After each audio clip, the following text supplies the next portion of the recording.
Hi, I'm Dr. Stephanie Buehler. I'm a psychologist and sex therapist and director of the Buehler Institute.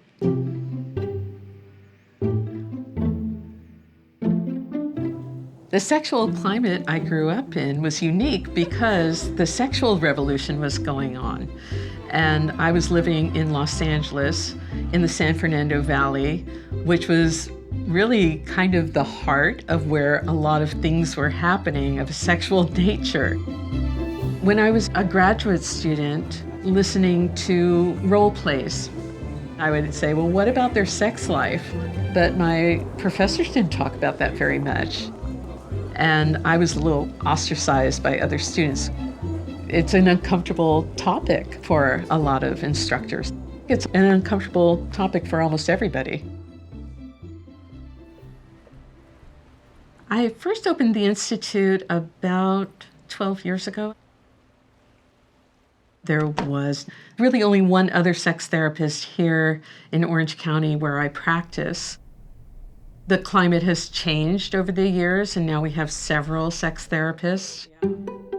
I see people from 18 to 80, 60% couples, 40% individuals. People come in with every kind of sexual problem that you can imagine. From women with low sexual desire to things that are much more unusual, say a man who has a particular kind of fetish that is really bothering him. I'm actually getting a lot of men who come in complaining about internet pornography, and they want to understand why they're doing this behavior and to change it. My clients, especially if they're a bit older, they'll say, gee, I've had sex, we do it, but we never talk about it. So my challenge is to get them communicating. I mean, that's one of the real keys of having good sex.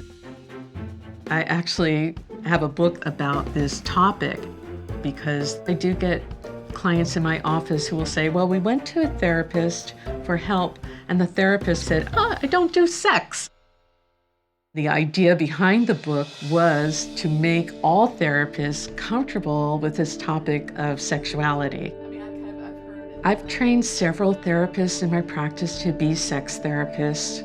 Yeah, right. Therapists who are more in a rural area will do supervision by phone or over the internet.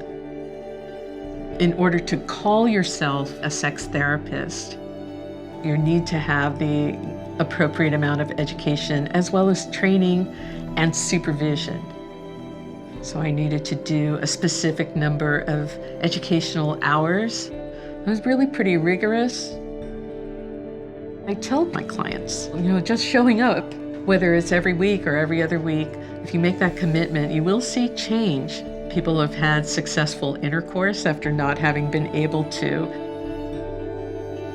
And I kind of joke that I should have a little refrigerator and some non-alcoholic apple cider so that we can celebrate.